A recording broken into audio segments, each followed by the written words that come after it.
اعوذ باللہ من الشیطان الرجیم بسم اللہ الرحمن الرحیم رب اشرح لی صدری ویسر لی امری واحلل عقدۃ من لسانی یفقہوا قولی واجعل لی وزیرا من اہلی رب زدنا علما اللہم فقہنا فی الدین رب یسر ولا تعسر وتمم بالخیر وبک نستعین اللہم اجعل القرآن ربیع قلوبنا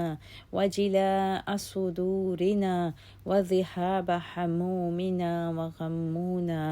ربنا اغفر لنا ذنوبنا وإسرافنا في أمرنا وثبت أقدامنا وانصرنا على القوم الكافرين آمین یا رب العالمین۔ السلام علیکم ورحمۃ اللہ وبرکاتہ۔ کیسے ہیں آپ سب؟ اللہ تعالیٰ آپ سب کو اپنی حفاظت میں رکھے اور اللہ تعالیٰ ہم سب کو صحت اور ایمان کی بہترین حالت کے ساتھ رمضان تک پہنچائے اور ہم سب کو رمضان کی برکتوں کو سمیٹنے اور ان سے فائدہ اٹھانے والا بنائے، آمین۔ عزیز ساتھیو، الحمدللہ ہم نے سورہ فاطر مکمل کی تھی اور اس سورہ کے ساتھ ہی ہمارا 22 پارہ بھی تقریباً مکمل ہو گیا تھا۔ اس کے آخر میں بس چند صفحات پر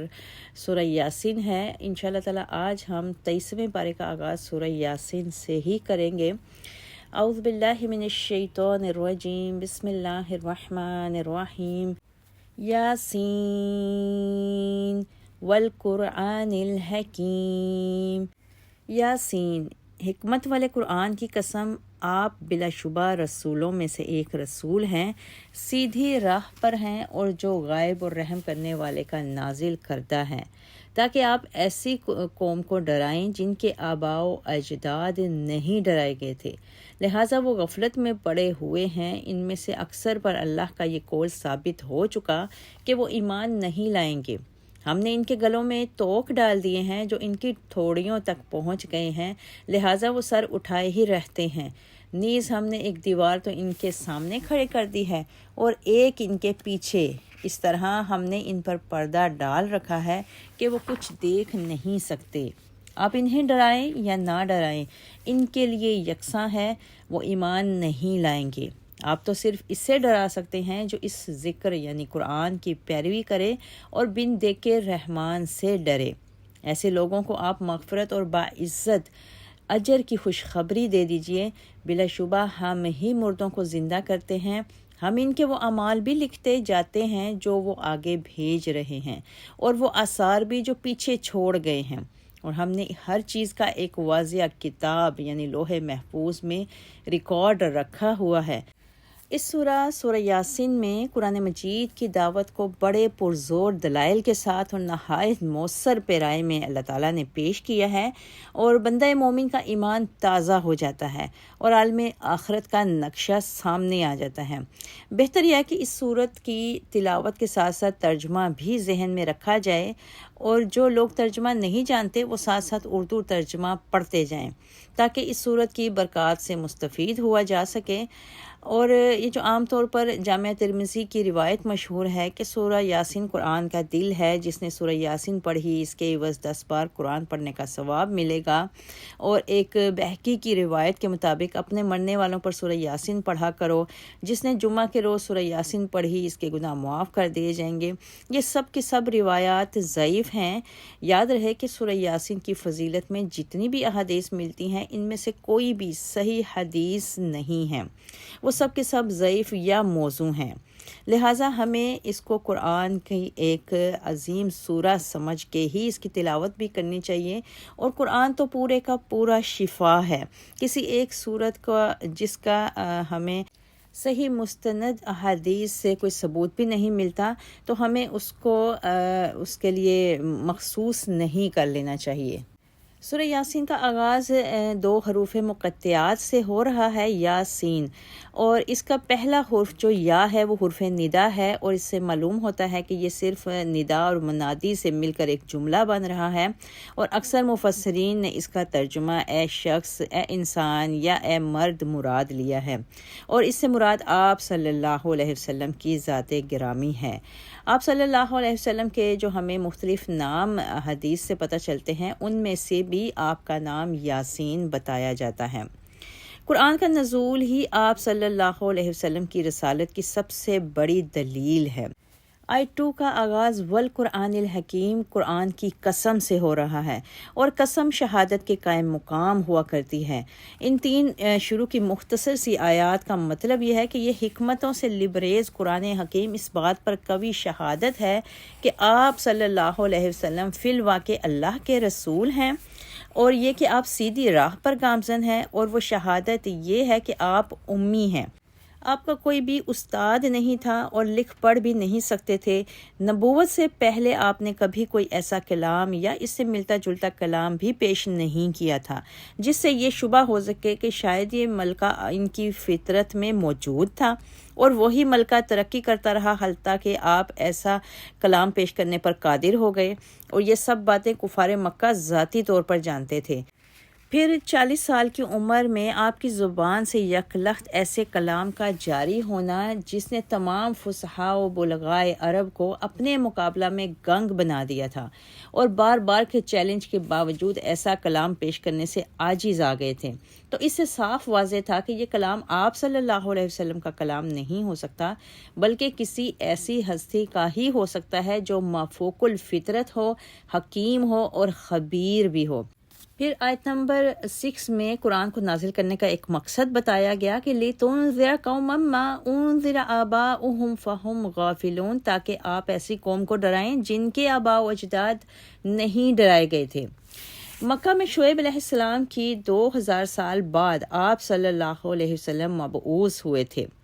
اس آیت کے 2 مطلب ہو سکتے ہیں، اور دونوں ہی درست ہیں۔ ایک تو یہ کہ چونکہ ان کی طرف کوئی نبی نہیں آیا تھا، لہٰذا یہ لوگ گہری غفلت اور جہالت میں پڑے ہوئے ہیں، اور ان کو اگر یہ بھی سمجھا جائے کہ ان کی قدیمی آباء و اجداد مدتوں پہلے جس چیز سے ڈرائے گئے تھے، اسی چیز سے آپ ان کو ڈرائیں، اور یہ تو ظاہر ہے کہ سیدنا ابراہیم علیہ السلام، سیدنا اسماعیل علیہ السلام اور سیدنا شعیب علیہ السلام انہی کے آباء و اجداد کی طرف مبعوث ہوئے تھے، اور آخری نبی شعیب علیہ السلام تھے جنہیں 2000 سال پہلے کا عرصہ گزر چکا تھا، اور اتنی مدت بعد رسول اللہ صلی اللہ علیہ وسلم کی طرف مبعوث ہوئے تھے، اور یہ اس طویل مدت کا ہی اثر تھا کہ یہ لوگ انتہائی جہالت اور غفلت میں پڑے ہوئے تھے۔ ان کی عادات و خصائل سخت بگڑ چکے تھے۔ شرک اس قدر عام تھا کہ کعبے کے اندر 360 بت موجود تھے، اور ہر قبیلے کا اپنا اپنا ایک الگ بت تھا۔ ان میں اکثر لوگوں کا پیشہ لوٹ مار اور رہزنی تھا، شراب کے سخت رسیہ تھے، فحاشی اور بے حیائی عام تھی، چھوٹی چھوٹی باتوں پر جھگڑے کھڑے کر دینا ایک ان کا معمول تھا۔ پھر ان کے قبائلی نظام کی وجہ سے قبیلوں میں ایسی جنگوں کا سلسلہ شروع ہو جاتا تھا جو ختم ہونے میں آتا ہی نہیں تھا۔ غرض ہر لحاظ سے یہ قوم ایک اجڑ تہذیب سے ناآشنا اور ایک نا تراشیدہ اور اکھڑ قوم تھی، جس کی اصلاح اور ہدایت کے لیے آپ صلی اللہ علیہ وسلم کو مبعوث فرمایا گیا تھا۔ اسی صورتحال سے اس بات کا بھی اندازہ ہو جاتا ہے کہ آپ صلی اللہ علیہ وسلم کی یہ ذمہ داری کس قدر سخت اور عظیم تھی۔ پھر آگے آیت میں کہا گیا کہ ان میں سے اکثر پر حق القول یعنی اللہ کا قول ثابت ہو چکا ہے۔ اب اس کے مخاطب عموماً وہ لوگ ہوتے ہیں جو یا تو آخرت پر ایمان ہی نہیں رکھتے، جیسے کفار مکہ یا ان جیسی دوسری قومیں جو پہلے گزر چکی ہیں یا بعد میں آنے والی قومیں ہیں، یا پھر وہ لوگ ہوتے ہیں جو آخرت کو مانتے تو ہیں مگر ساتھ ہی انہوں نے کچھ ایسے سستی نجات کے عقیدے گھڑ رکھے ہوتے ہیں کہ آخرت پر ایمان لانے کے اصل مقصد کو فوت کر دیتے ہیں، جیسے یہودیوں کا یہ عقیدہ کہ انہیں چند دنوں کے سوا جہنم کی آگ چھوئے گی ہی نہیں، یا جیسے یہود و نصارہ کا یہ عقیدہ کہ وہ اللہ کے بیٹے اور اس کے چہیتے ہیں، اللہ انہیں کوئی عذاب کیوں دے گا، یا مسلمانوں کا یہ عقیدہ کہ سید قوم کی پشت ہی پاک ہوتی ہے، وہ جو کام بھی کرتے رہیں وہ پاک ہی رہتی ہے، یا یہ عقیدہ کہ فلاں حضرت صاحب کی بیعت کر لی جائے یا دامن پکڑ لیا جائے تو وہ اپنے ساتھ ہی انہیں جنت میں لے جائیں گے، پیچھے نہیں رہنے دیں گے، یا یہ کہ وہ اللہ سے سفارش کر کے انہیں بخشوا کے چھوڑیں گے وغیرہ۔ یہ ایسے تمام تر عقیدے فی الحقیقت آخرت کے عقیدے کی نفی کر دیتے ہیں۔ ایسے ہی لوگوں کے لیے پھر اللہ نے کہا کہ ان پر اللہ کا قول حق القول ثابت ہو چکا ہے کہ وہ ایمان نہیں لائیں گے، اور پھر ان کے لیے کہا گیا کہ ان کے گلوں میں اللہ توک ڈال دے گا۔ ان کی تھوڑیوں تک وہ توک پہنچ چکے ہیں، لہٰذا وہ سر اٹھائے ہی رہتے ہیں، یعنی اپنی اکڑ میں ہی رہتے ہیں۔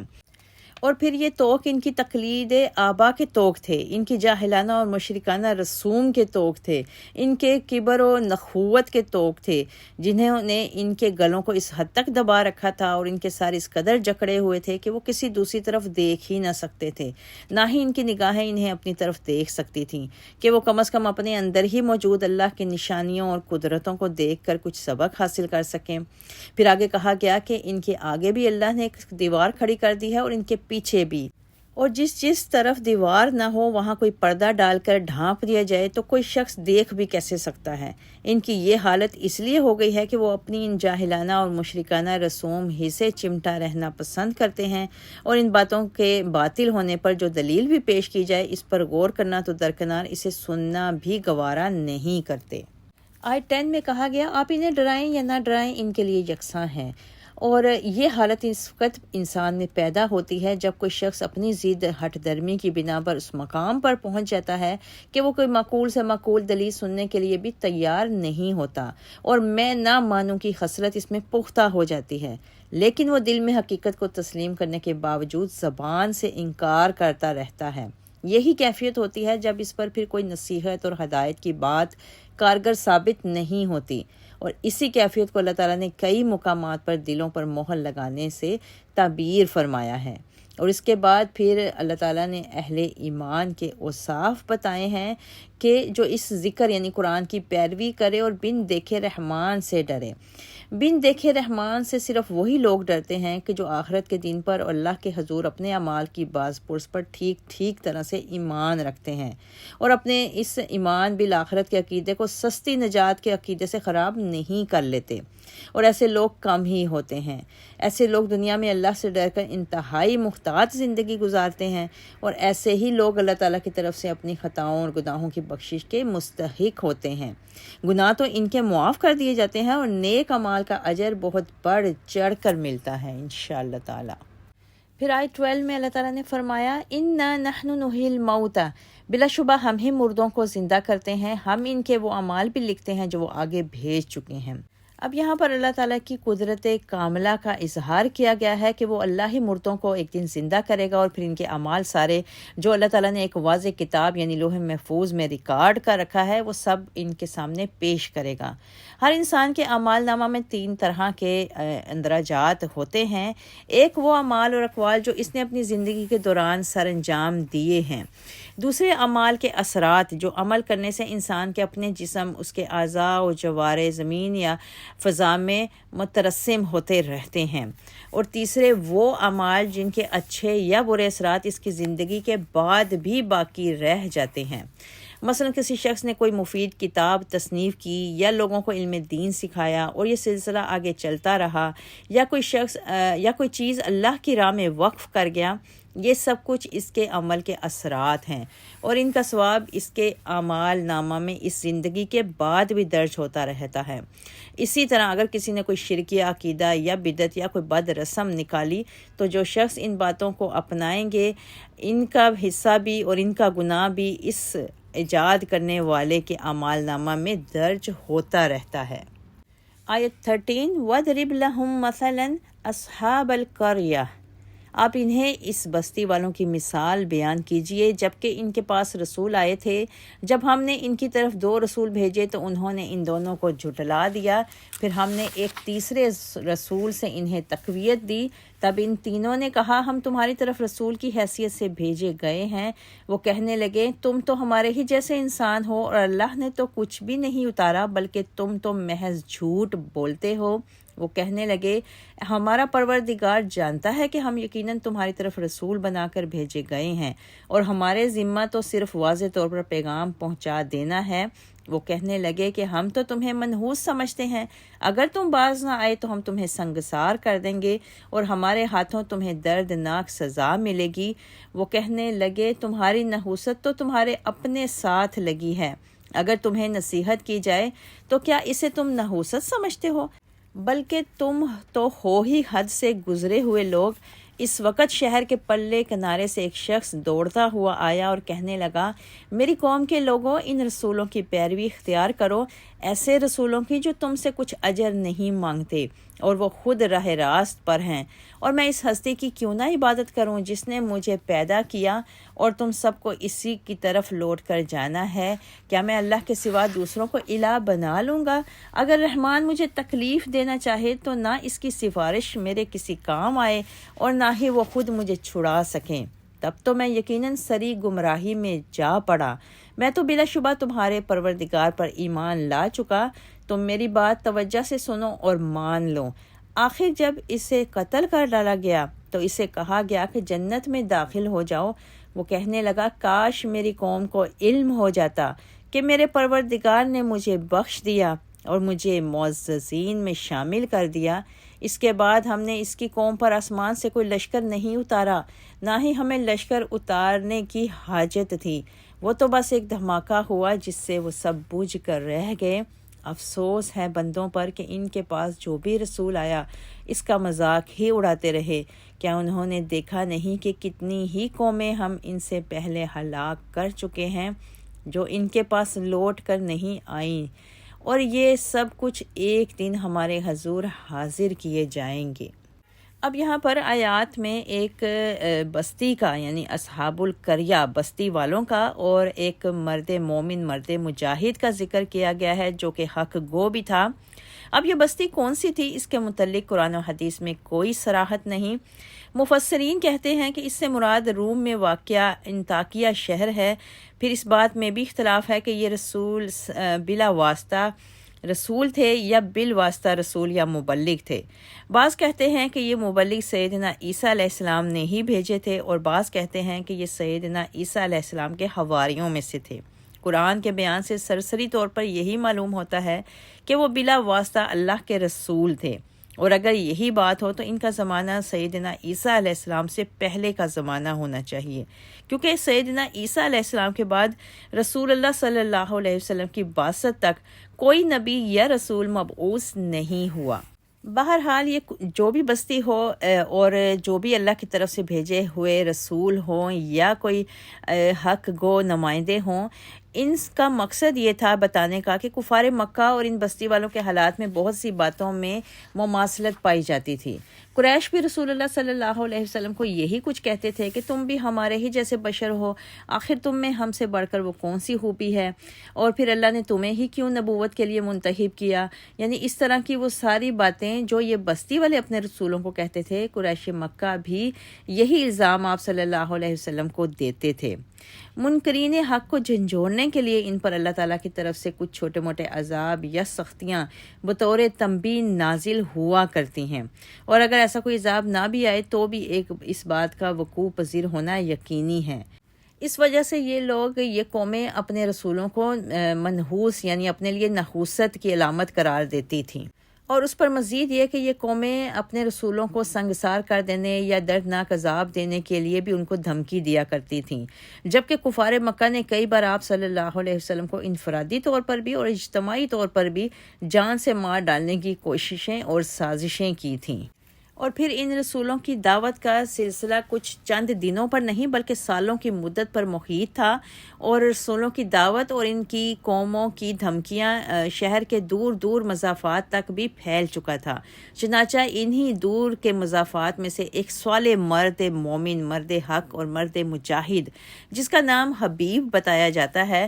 اس نے جب یہ سب سنا کہ شہر والے اپنے رسولوں کو قتل کی دھمکیاں دے رہے ہیں اور مبادہ وہ کوئی ایسی حرکت نہ کر بیٹھیں تو اس سے یہ برداشت نہ ہو سکا۔ وہ خود ایک عبادت گزار انسان تھا اور اپنے ہاتھوں کی حلال کمائی کھاتا تھا اور اچھی شہرت رکھتا تھا۔ یہ سب باتیں سنتے ہی وہ دوڑتا ہوا ان کی طرف آیا تاکہ وہ اپنی قوم کے لوگوں کو سمجھائے کہ وہ ان رسولوں کی مخالفت سے باز آ جائیں۔ اس صالح مرد نے قوم کے پاس آ کر انہیں دو باتیں سمجھائی، ایک یہ کہ یہ رسول جو تعلیم پیش کرتے ہیں پہلے خود اس پر عمل پیرا ہوتے ہیں اور ان کی اخلاقی حالت بھی تم سے بہت بلند ہے، دوسرے جو کچھ وہ تمہیں تعلیم دیتے ہیں اس پر نہ تو تم سے کچھ معاوضہ طلب کرتے ہیں اور نہ اس کام سے ان کا کوئی اپنا ذاتی مفاد وابستہ ہے، اور جو بات وہ کہتے ہیں تمہاری ہی بھلائی کے لیے کہتے ہیں، لہٰذا ایسے بے لوز مخلصوں کی بات تمہیں ضرور مان لینی چاہیے، بلکہ ان کی قدر کرنی چاہیے۔ اور تیسری بات جو صالح مرد نے ان کو سمجھائی، اس میں قوم کو مخاطب نہیں کیا بلکہ تاکہ وہ کہیں چڑ نہ جائیں، بلکہ اسے اپنی ذات سے منسوب کرتے ہوئے کہا کہ میں تو اس بات کا قائل ہوں کہ عبادت کی مستحق صرف وہی ہستی ہو سکتی ہے جس نے مجھے پیدا کیا ہے، اور اسی لیے میں صرف اسی کی عبادت کرتا ہوں، اور اللہ کے سوا جن ہستیوں کو تم نے اپنا حاجت روا قرار دے رکھا ہے، ان کا میرے پیدا کرنے اور رزق دینے میں کچھ حصہ ہے ہی نہیں، تو آخر میں انہیں کیوں پکاروں اور کیوں ان کی عبادت کروں؟ اور چوتھی بات، اس مرد مجاہد نے ان کے انجام سے متعلق انہیں یہ سمجھائی کہ آخر تم سب نے مرنا ہے اور تم سب کی روحیں اللہ کے قبضہ میں ہیں، اور تمہیں اس ہستی کی طرف لوٹ کر جانا ہے جس کی بندگی کی دعوت پر آج تمہیں اعتراض ہے، اور جو تمہیں یہ بات سمجھائے اس کے در پہ آزار ہو جاتے ہو، پھر تم خود ہی سوچ لو کہ تمہارا انجام کیا ہو سکتا ہے۔ اور پانچویں بات، اس مرد مجاہد نے یہ سمجھائی کہ میں ایسے مشکل کشاؤں کی مشکل کشائی کا ہرگز قائل نہیں کہ اگر میرا پروردگار مجھے کسی تکلیف میں مبتلا کر دے تو ان میں سے نہ تو کوئی اتنی طاقت رکھتا ہے کہ وہ اللہ کے مقابلے میں مجھے اس تکلیف سے بچا سکیں، اور نہ یہ کر سکتے ہوں کہ اللہ سے سفارش کر کے مجھے اس مشکل سے نجات دلا سکیں۔ یہ باتیں وہ کہہ تو اپنے آپ سے رہا تھا، مگر سمجھا اپنی قوم کو رہا تھا، اور یہی سب ایوب جو تھے وہ کفار مکہ میں پائے جاتے تھے۔ یہ باتیں سمجھانے کے بعد اس نے کافروں کے بھرے مجمع میں پوری جرت کے ساتھ اپنے ایمان کا اعلان کر دیا، اور اعلان بھی اس انداز میں کیا کہ میں تمہارے پروردگار پر ایمان لا چکا۔ یہ نہیں کہا کہ میں اپنے پروردگار پر ایمان لا چکا، یعنی جیسے وہ میرا پروردگار ہے ویسے ہی تمہارا بھی ہے، اور میں اس پر ایمان لا کر غلطی نہیں کر رہا بلکہ تم ایمان نہ لا کر غلطی کر رہے ہو۔ اور پھر جب اس مرد حق کے گو نے اپنے اس نصیحتوں والے انداز میں ان کے معبودوں کی سب خامیاں ان پر واضح کر دیں، تو اسے انہوں نے اپنی اور اپنے معبودوں کی توہین اور ان کی شان میں گستاخی سمجھ کر اسے فوراً قتل کر دیا، اور اس کے قتل ہونے کے ساتھ اسے فرشتوں نے یہ خوشخبری دے دی کہ جنت تمہاری منتظر ہے، اس میں داخل ہو جاؤ، کیونکہ وہ صحیح معنوں میں شہید تھا اور اس نے اللہ کے دین کی خاطر اپنی جان دی تھی۔ اور شہداء کے متعلق قرآن اور صحیح احادیث میں صراحت کے ساتھ مذکور ہے کہ شہید براہ راست جنت میں چلے جاتے ہیں اور وہاں انہیں رزق دیا جاتا ہے، ان کی روحیں سبز پرندوں کی شکل میں جنت کے باغوں میں چہچہاتی پھرتی ہیں۔ سبحان اللہ۔ ایک طرف تو وہ قوم اس قدر اس کی دشمن بن گئی تھی کہ اسے جان سے ہی مار ڈالا، اور دوسری طرف اس مرد مومن کا اخلاق اس قدر بلند تھا کہ اپنی جانی دشمنوں کے لیے بد دعا کے بجائے ان کے حق میں خیر خواہی کی بات ہی اس کے ذہن میں آئی، اور مرنے سے پہلے اگر اسے کچھ تمنا تھی تو صرف یہ کہ کاش میری قوم کو یہ معلوم ہو جائے کہ اللہ نے مجھ پر کس قدر انعام و اکرام کیے ہیں، تو شاید وہ بھی ایمان لے آئیں۔ اس قصے کو بیان کر کے اللہ تعالیٰ نے دراصل کفار مکہ کو اس بات پر آمادہ کیا ہے کہ جس طرح وہ مرد صالح اپنی قوم کا سچا ہمدرد اور خیر خواہ تھا، اسی طرح نبی کریم صلی اللہ علیہ وسلم بھی تمہارے سچے خیر خواہ ہیں۔ اس کے بعد آیت 29-30 میں اللہ تعالیٰ نے فرمایا کہ ہم نے اس کی قوم پر آسمان سے کوئی لشکر نہیں اتارا، نہ ہی ہمیں لشکر اتارنے کی حاجت تھی، وہ تو بس ایک دھماکہ ہوا جس سے وہ سب بجھ کر رہ گئے۔ یہ مرد صالح تو شہید ہو گیا،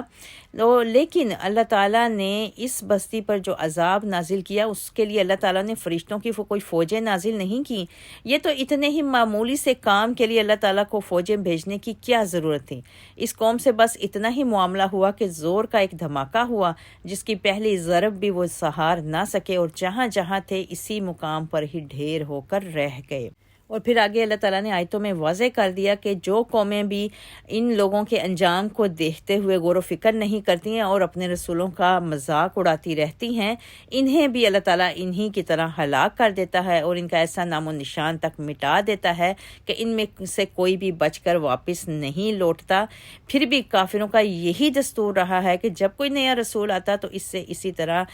تمسخر اور اس کا مذاق اڑاتے جو پہلے کفار کی عادت تھی، اور کچھ سبق حاصل نہیں کرتے تھے۔ اور کفار مکہ کا بھی رسول اللہ صلی اللہ علیہ وسلم کے ساتھ ایسا ہی معاملہ تھا۔ آیت 33 وَآیَاتُ لَهُمُ الْأَرْضُ الْمَيْتَةُ ان لوگوں کے لیے مردہ زمین بھی ایک نشانی ہے، ہم نے اسے زندہ کیا اور اس سے اناج نکالا جس کا کچھ حصہ وہ کھاتے ہیں، نیز ہم نے اس میں کھجوروں اور انگوروں کے باغ پیدا کیے اور اس کے اندر سے چشمے بہا دیے تاکہ وہ اس کے پھل کھائیں، حالانکہ یہ سب کچھ ان کے ہاتھوں نے نہیں بنایا، پھر کیا وہ شکر ادا نہیں کرتے؟ پاک ہے وہ ذات جس نے زمین کی نباتات سے جملہ اقسام کے جوڑے بنائے اور خود ان کی اپنی جنس کے بھی اور ان چیزوں کے بھی جنہیں یہ جانتے بھی نہیں، اور ان کے لیے ایک نشانی رات بھی ہے جس کے اوپر سے ہم دن کو کھینچ لیتے ہیں تو ان پر اندھیرا چھا جاتا ہے اور سورج اپنی مقرر گزرگاہ پر چل رہا ہے، یہی زبردست علیم و ہستی کا مقرر کردہ اندازہ ہے۔ اور چاند کی ہم نے منزلیں مقرر کر دی ہیں تاکہ وہ کھجور کی پرانی ٹہنی کی طرح ہو جاتا ہے، نہ تو سورج سے یہ ہو سکتا ہے کہ وہ چاند کو جا پکڑے اور نہ ہی رات دن پر سبقت لے جا سکتی ہے، سب اپنے اپنے مدار پر تیزی سے رواں دواں ہیں۔ اور ایک نشانی ان کے لیے یہ ہے کہ ہم نے ان کی نسل کو بھری ہوئی کشتی میں سوار کیا، پھر ان کے لیے ایسی ہی اور چیزیں پیدا کی جن پر وہ سوار ہوتے ہیں، اگر ہم چاہیں تو انہیں غرق کر دیں، پھر نہ تو ان کا کوئی فریاد رس ہوگا اور نہ وہ بچا سکے جائیں گے، مگر ہماری رحمت سے ہی پار لگ جاتے ہیں اور کچھ مدت تک زندگی سے فائدہ اٹھاتے ہیں۔ اور جب انہیں کہا جاتا ہے کہ اس انجام سے ڈر جاؤ، وہ تمہارے سامنے ہے یا پیچھے گزر چکا ہے تاکہ تم پر رحم کیا جائے، تو اس کی کچھ پرواہ نہیں کرتے، اور جب بھی ان کے پاس ان کے پروردگار کی نشانیوں میں سے کوئی نشانی آتی ہے تو وہ اس سے آراز ہی کر جاتے ہیں۔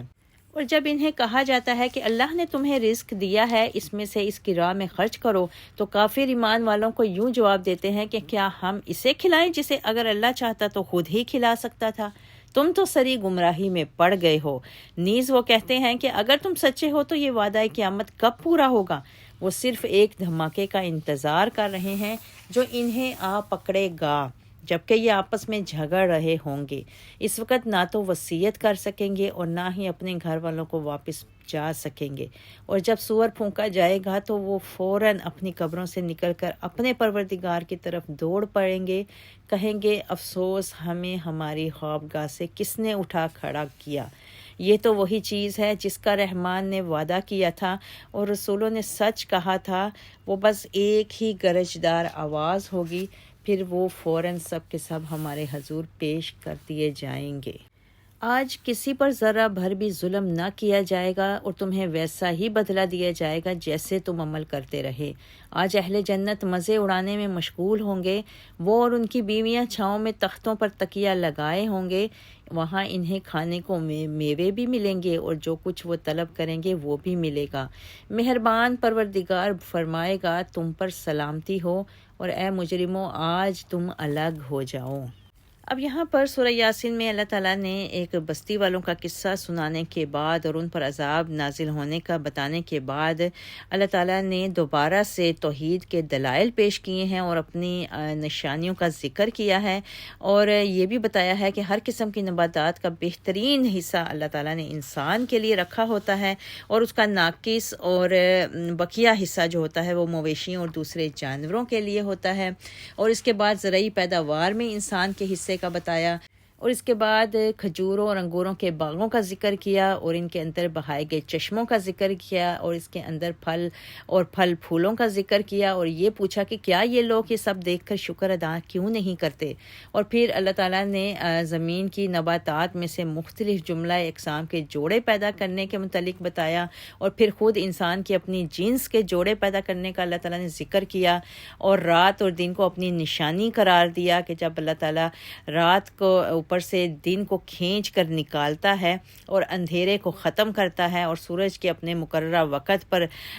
چکر پورا کرنے کا ذکر کیا گیا، اور چاند کی منزلوں کا ذکر کیا گیا، اور کھجور کی ٹہنی کے برابر آ کے چاند کی وہ آخری مدت ہو جاتی ہے، اور اللہ تعالیٰ نے کہا نہ تو سورج سے یہ ہو سکتا ہے کہ وہ چاند کو جا پکڑے اور نہ ہی رات دن پر سبقت لے جا سکتی ہے، یعنی ہر چیز ایک بیلنس کے ساتھ اللہ تعالیٰ کی توحید بیان کر رہی ہے، اور اللہ تعالیٰ تعالیٰ کے اختیار میں کوئی اپنا عمل دخل نہیں سمجھتا، یہ ایک انسان ہی ہے جو اللہ کے اختیار کو دوسرے لوگوں کے ساتھ بانٹ دیتا ہے۔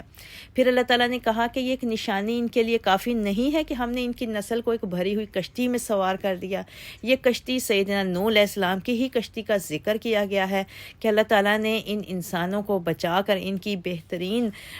آگے نسلیں تیار کی، اور ان کو اللہ تعالیٰ نے ایک ایک جوڑا اس کشتی پر سوار کرا دیا، اور بنی نوع انسان کو وہ کشتی لیے ہوئے پھرتی رہی، اور جتنے بھی لوگ اس کشتی میں موجود تھے سب کے سب ان کشتی میں سوار لوگوں کی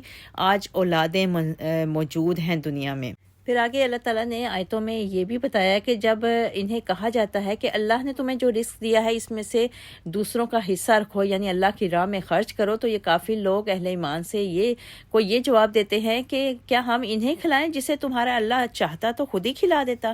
تو اللہ تعالیٰ نے جواب دیا کہ تم تو سری گمراہی میں پڑ گئے ہو۔ پھر اس کے بعد اللہ تعالیٰ نے ہمیشہ کی طرح اہل مکہ جو تھے ان کا ایک ہی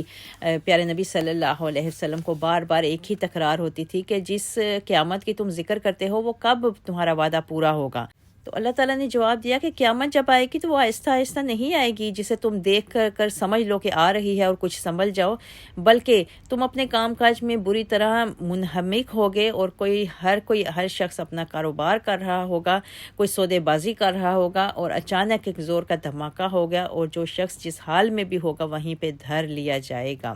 اور پھر جب قیامت آ جائے گی تو پھر انہیں اتنی مہلت نہیں ملے گی کہ وہ کچھ بھی وصیت کر سکیں، یا جو باہر ہیں وہ اپنے گھر والوں کے پاس جا سکیں، جہاں کہیں بھی کوئی موجود ہوگا وہیں اس کا کام تمام کر دیا جائے گا۔ پھر آگے سور پھونکے جانے کا ذکر کیا گیا ہے آیتوں میں۔ جب پہلی دفعہ سور پھونکا جائے گا تو تمام دنیا درہم برہم ہو جائے گی، اور ہر شخص خوف و خراش کا شکار ہو جائے گا اور گھبراہٹ کا شکار ہوگا۔ دوسری دفعہ سور پھونکنے پر سب لوگ بے ہوش ہو کر اسی بے ہوشی کے عالم میں ان کی موت واقع ہو جائے گی۔ پھر تیسری دفعہ جب سور پھونکا جائے گا تو یہ لوگ اپنی قبروں سے اٹھ کر میدان محشر کی طرف چل پڑیں گے، اور اس وقت یہ لوگ پھر کافر لوگ کہیں گے کہ یہ تو وہی چیز ہے جس کا ان کے رحمان نے وعدہ کیا تھا اور ان کے رسولوں نے سچ کہا تھا، بس ایک گرجدار آواز ہوگی اور پھر سب اللہ کے سامنے پیش کر دیے جائیں گے۔ اور اس کے بعد اللہ تعالیٰ نے حساب کتاب کا ذکر کیا کہ اس دن ذرا برابر بھی اللہ تعالیٰ کسی پر کوئی ظلم نہیں کرے گا، جو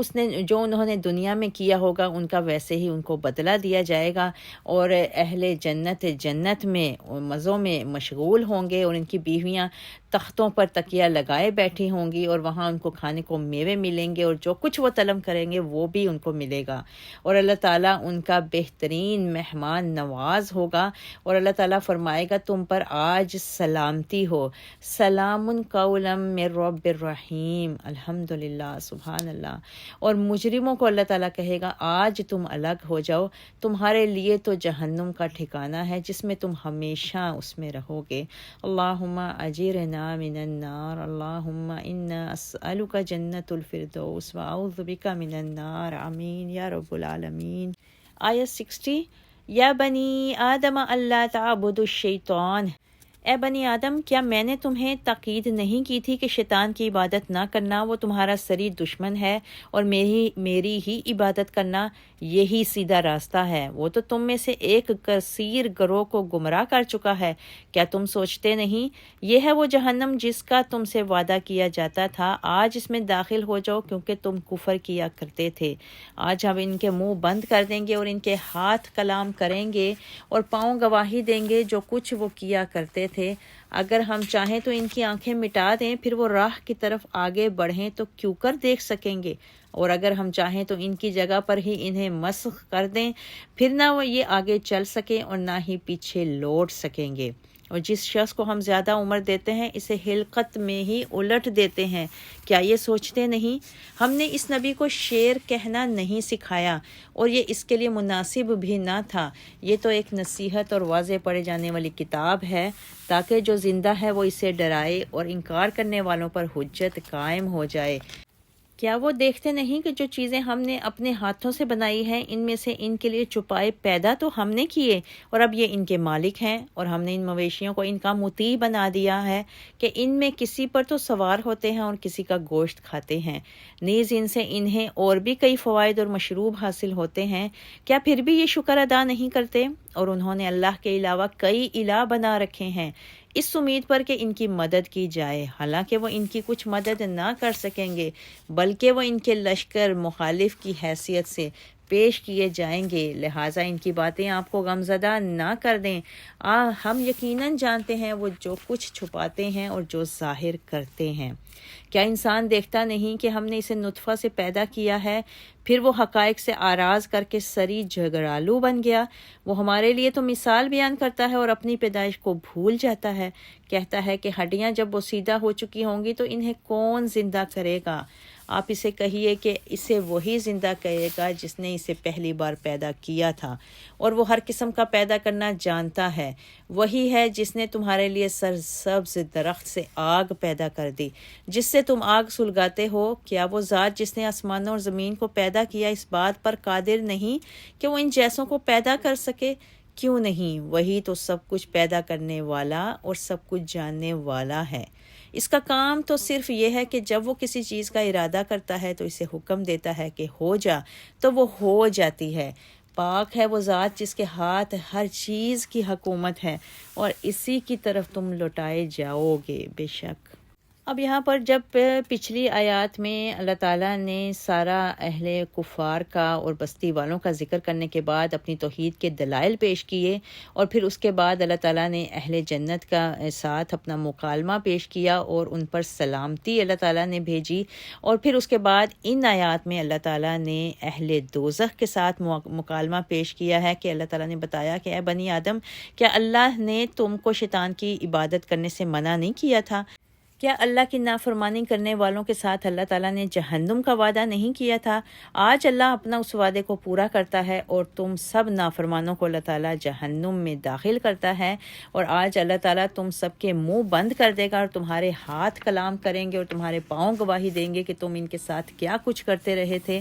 اور پھر اللہ تعالیٰ نے آیتوں میں بتایا کہ اگر اللہ چاہتا تو ان کو دنیا میں ہی سزا دے دیتا اور ان سے ان کی آنکھوں کی بینائی چھین لیتا اور ان کے چہروں کو مسخ کر دیتا، مگر یہ اللہ کی مشیت کے خلاف ہے۔ اللہ تعالیٰ فوراً کسی کو سزا نہیں دیتا۔ اللہ تعالیٰ نے ایک وقت مقرر کیا ہے، جب ان کی مہلت مدت ختم ہو جائے گی تو پھر اللہ تعالیٰ کے حضور ان کو پیش کر دیا جائے گا۔ اس کے بعد اللہ تعالیٰ نے انسان کی بڑھاپے میں بچپنے کی حالت کا ذکر کیا کہ جب انسان پیدا ہوتا ہے تو اس کی تمام تر قوتیں ترقی پذیر ہوتی ہیں، یعنی عروج پر پہنچ جاتی ہیں، لیکن جب جوانی ڈھل جاتی ہے تو اس کی قوتوں میں کمی آنا شروع ہو جاتی ہے، اور وہ بچپن میں جس طرح سہارے کا محتاج ہوتا تھا اسی طرح بڑھاپے میں بھی ایک انسان کسی سہارے کا محتاج ہو جاتا ہے۔ اس کی طاقت، اس کی ہمت، اس کا عزم، اس کی عقل، غرض ہے کہ ہر چیز میں اس قدر زوال آ جاتا ہے کہ وہ بچوں جیسا ہو جاتا ہے۔